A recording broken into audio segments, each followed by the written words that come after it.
अभी हम स्टार्ट कर रहे हैं लेक्चर नंबर 8.8 जिसमें आपको ध्यान रखना है कि ये टॉपिक थोड़ा इम्पॉर्टेंट है। ये लेक्चर का मेन टॉपिक क्या है, तो आप बोलोगे कि when sir observation are repeated, मतलब ऑब्जर्वेशन रिपीट होंगे या इक्वल होंगे, एक्स में या वाई में रिपीट होना शुरू होंगे। तो सबसे पहले आपको स्टार्ट करना है पढ़ना, तो हम पढ़ना शुरू करते हैं। क्या दिया हुआ है? From the following information height of husband and wife calculate क्या करना है, रैंक को relation coefficient between their Heights. तो हमारी हाइट दी हुई है हस्बैंड की और वाइफ की हाइट दी हुई है, उसके पर से आपको फाइंड आउट करना है, इसके इन्फॉर्मेशन पर से आपको फाइंड आउट करना है, रैंक को रिलेशन आपको फाइंड आउट करना है। तो फर्स्ट ऑफ ऑल हम क्या करते हैं, तो वैल्यू हमने लिख दी है एक्स और वाई। अभी हम स्टार्ट करते हैं, तो यहाँ लिखना स्टार्ट करते हैं। यहाँ लिखेंगे रैंक ऑफ एक्स, यहाँ पे लिखेंगे रैंक ऑफ वाई, यहाँ पे लिखेंगे डिफरेंस जिसको आप बोलेंगे R X minus R Y, और यहाँ पे लिखेंगे डी स्क्वायर।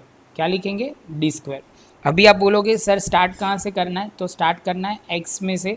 एक्स में से आपको देखना है सबसे बड़ा वेरिएबल कौन सा है, मतलब ऑब्जर्वेशन कौन सा है जिसको हम फर्स्ट रैंक दे सकते हैं। तो आप बोलोगे सर यहाँ देखो 191 दिया हुआ है तो उसको फर्स्ट दे दो। उसके बाद आप सेकंड देखो, तो सेकंड में क्या है, तो आप बोलोगे सर सेकंड में ये है कि आप देखोगे तो 182 होगा हमारा सेकंड। सेकंड के बाद आप बोलोगे सर 163 हमारा थर्ड होगा। सेम वे फोर्थ में जाएंगे तो 162। उसके बाद आप बोलोगे फोर्थ में 162 लिखना है, यहाँ फोर्थ लिखेंगे। उसके बाद आप बोलोगे फिफ्थ जो है वो यहाँ पे लिखेंगे 157 में।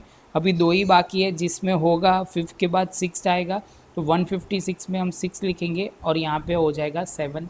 And observation, number of observation 7 है और हमारे 7 हो गए। इसके बाद आप पूछोगे सर नीचे एक टेबल बना है वो किसके रिलेटेड है, वो ज़रूरत अब पड़ेगी क्योंकि रिपीटेड ऑब्जर्वेशन पहला क्या दिया हुआ है, रिपीटेड ऑब्जर्वेशन, कौन सा ऑब्जर्वेशन रिपीट हो रहा है। बाद में लिखा हुआ है number of times of observation are repeated, कितने टाइम्स में वो ऑब्जर्वेशन रिपीट हो रहा है वो लिखा है। और थर्ड में जो हम लिखा है वो करेक्शन फैक्टर लिखा है। इसकी फॉर्मूला है करेक्शन फैक्टर की, जो सी एफ बोलते हैं वो हम टोटल करने के बाद लिखेंगे। तो ये एक छोटा सा टेबल आपको भी बनाना पड़ेगा, वो सम के नीचे होगा एग्जैक्टली। तो अभी हम स्टार्ट करते हैं। तो आप बोलोगे सर रैंक ऑफ फाइव लिखना शुरू करते हैं, वो होगा सर, आप बोलोगे सर हाईलाइट कर दीजिए तो समझने के लिए ईजी हो जाएगा। तो आप बोलोगे ये हो गया हाईलाइट। अभी आप स्टार्ट करो। तो फर्स्ट ऑब्जर्वेशन आपको देखना है कि कौन सा है जो वाई में बड़ा ऑब्जर्वेशन है। फर्स्ट ऑब्जर्वेशन आप बोलोगे सर होगा 1 है, 1 जो होगा वो 170 पे होगा, तो वहाँ पे फर्स्ट हो जाएगा। उसके बाद आप देखोगे दूसरा ऑब्जर्वेशन हम लेते हैं हाईएस्ट ऑब्जर्वेशन। तो आप ध्यान से देखोगे तो यहाँ पे 162 है, यहाँ पे भी 162 है। तो आप बोलोगे सर 162 2 बार रिपीट हो रहा है, 2 बार रिपीट हो रहा है, तो m इज़ इक्वल टू 2 लिखेंगे और यहाँ उसका कैलकुलेशन हम स्टार्ट करेंगे। तो आप बोलोगे सर 162 की जगह m की जगह आप लिखो 1 2 का क्यूब 2 और 12, आप लिखोगे 8 माइनस 2 और डिवाइड बाई 12, 6 बाई 12 करेंगे तो 0 पॉइंट ये आ जाएगा 0.5। इसके बाद आप बोलोगे सर ये तो समझ में आ गया, लेकिन ये तो हमने करेक्शन फैक्टर ढूंढा, रैंक नहीं ढूंढा है। जिसमें टाई पड़ी है वो दो ऑब्जर्वेशन के नंबर क्या आ रहे थे, तो आप बोलोगे सर 1 आ गया था, अभी 2 और 3 देना था, तो 2 और 3 देना है। तो आप बोलोगे सर अभी स्टार्ट करते हैं, 2 + 3 डिवाइड बाई 2 तो होगा, आप बोलोगे 2.5। थोड़ा डायरेक्ट नहीं लिखते, स्टेप बाय स्टेप, 5/2 तो हो जाएगा 2.5। तो आप दे सकते हो यहाँ पे 2.5 2.5। एक बार ध्यान से समझा देता हूँ, ये पॉइंट ध्यान से समझना। तो आप बोलोगे सर ये 162 क्या लिखा, तो 2 बार आता है वो लिखा। जो नंबर जितनी बार रिपीट हो रहा है m उतना लिख दिया, m 2 बार रिपीट हो रहा था मतलब 162 2 बार रिपीट हो रहा था तो वो लिखा और कैलकुलेशन आ गया सी एफ मतलब करेक्शन फैक्टर आ गया हमारा कितना 0.5। तो अभी आप बोलोगे सर अब क्या करना है, और आपने ऊपर क्या किया, तो ऊपर हमने क्या किया, जो सीक्वेंस में नंबर चल रहा था पहले 1 दे दिया था, उसके बाद 2 और 3, तो दो नंबर को टोटल करके हमने वो आंसर लाया। अभी आप बोलोगे अब क्या करना है सर, तो आगे जाएंगे। थर्ड नंबर हमारा लास्ट था, तो अभी फोर्थ नंबर से हम शुरू करेंगे और फोर्थ नंबर हमारा है 57। तो आप लिखोगे 57 फोर्थ नंबर पे।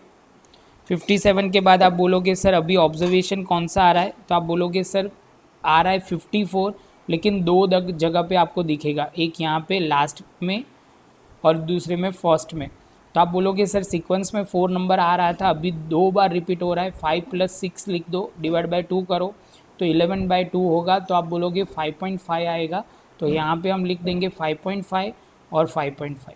जैसे ये कंप्लीट होगा बच्चा बोलेगा कि सर आपको नीचे भी लिखना पड़ेगा 154, 2 बार रिपीट हो रहा है तो हमने 2 लिखा। यहाँ सेम 2 का कैलकुलेशन होगा, एक बार पहली बार है तो हम डिटेल में पूरा करेंगे, कोई भी गैप मतलब कोई भी पॉइंट नहीं काटेंगे। तो हो जाएगा 8 - 2 डिवाइड बाई 12 करोगे तो 0.5 आ जाएगा। 0.5 ये आपको आगे फॉर्मूला में अप्लाई करने के लिए हेल्पफुल होगा। अभी आप बोलोगे सर 6 नंबर तो आपने आखिर में दिया था, तो अभी हिसाब से कौन सा आएगा 7 नंबर, और ऐसे भी एक ही नंबर बाकी है 148, इसको आपने 7 नंबर दे दिया। ये पॉइंट थोड़ा इम्पोर्टेंट था कि जब नंबर रिपीट हो तो आपको दो जगह पे ध्यान रखना है। एक मैंने क्या किया, तो एक यहाँ एम फाइंड आउट करेक्शन फैक्टर के लिए ये बड़ी सी टिक की है, वो ध्यान रखना है। और दूसरा आप बोलोगे सर ये आपने रैंक देते वक्त ये कैलकुलेशन किया, वो इम्पोर्टेंट था। आई होप कि मैं आपको ये पॉइंट समझा पा रहा हूँ। उसके बाद आप बोलोगे सर अब डी में क्या करना है, तो डिफरेंस ढूंढना है, जो पहले से करते थे वैसे ही करना है, लेकिन हम वो हाईलाइट कर देते हैं। ये करने से आपको यही पॉइंट पे फोकस रहेगा। तो आप बोलोगे सर करो 6 - 5.5 होगा 0.5, 7 - 7 0, 2 - 2.5 तो -0.5, 5 - 4 तो होगा 1, 3 - 2.5 तो हो जाएगा 0.5, 1 - 1 0, 4 - 5.5 तो -1.5 हो जाएगा। और आप टोटल करोगे तो सिग्मा जो आप बोलोगे सर डी कितना आएगा, तो आप बोलोगे सर सिग्मा डी 0 आ जाएगा। जैसे सिग्मा डी 0 आ जाएगा तो अभी आप आगे जा सकते हो डी स्क्वायर। तो डी स्क्वायर हम स्टार्ट करते हैं, तो आप लिखोगे सर लिखो ये डी का स्क्वायर करना है तो यहाँ सीधा स्क्वायर करना है, तो आप बोलोगे 0.5 का स्क्वायर 0.25, उसके बाद आप बोलोगे 0, उसके बाद बोलोगे 0.5 का 0.25 1, 0.25 0, और आखिर में 2.25 आपका टोटल मतलब स्क्वायर होगा 1.5 का 2.25। जैसे ये ख़त्म होगा आप बोलोगे सर सिग्मा डी स्क्वायर आपका हो जाएगा 4। यहाँ हमारा कैलकुलेशन पार्ट ख़त्म हो गया। तो आपको ध्यान से समझना है कि हमने कैसे ये पॉइंट टू पॉइंट किया हुआ है। एक बार आप अपने तरीके से ये पूरा पॉइंट लिख दीजिए, उसके बाद ये वीडियो कंटिन्यू कीजिए तो आपको एकदम क्लियर हो जाएगा। तो अभी आप बोलोगे सर आपको टेबल पूरा समझ में आ गया होगा, तो आप बोलोगे सर अभी हम कैलकुलेशन पार्ट पे आगे चलते हैं। तो आप बोलोगे सर फॉर्मूला इस बार ध्यान रखनी है, कौन सी लिखनी है, तो आप बोलोगे सर इस बार रिपीट हो रहा है तो ऑब्जर्वेशन, तो आपको कंपलसरी यहाँ लिखना पड़ेगा sigma D square plus C F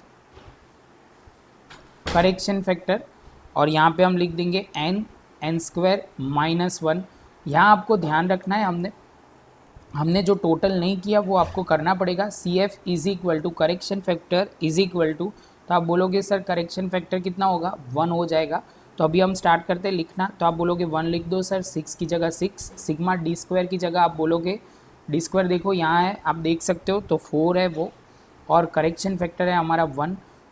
N कितना लेना है, तो आप बोलोगे सर नंबर ऑफ ऑब्जर्वेशन हमारे सब में थे 7, तो एन की जगह 7, 7 का स्क्वायर और -1। अभी हम सॉल्व करते हैं तो यहाँ पे 1, अब सॉल्व यहाँ पे होगा 6 और 5, 4 + 1 हो जाएगा 5।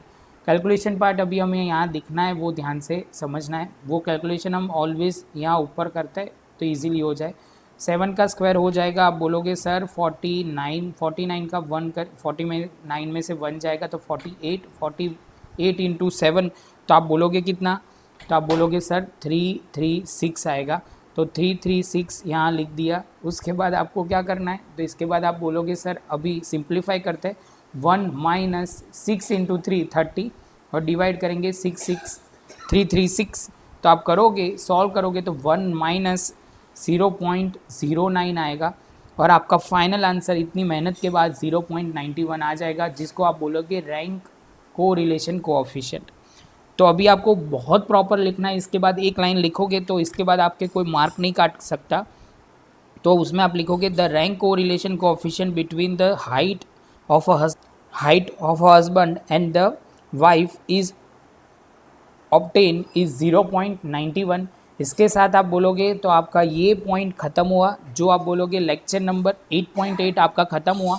अभी हम नेक्स्ट लेक्चर में 8.9 डिस्कस करेंगे। वो भी बहुत अच्छा सम है, वो ध्यान से समझना है क्योंकि उसमें एक से ज़्यादा बार ऑब्जर्वेशन रिपीट हो रहा है, वो लॉजिक आपको क्लियर करना है। तो अभी हम मिलेंगे नए वीडियो में, और आपको ये वीडियो अच्छा लगा हो तो लाइक शेयर सब्सक्राइब ज़रूर कीजिए।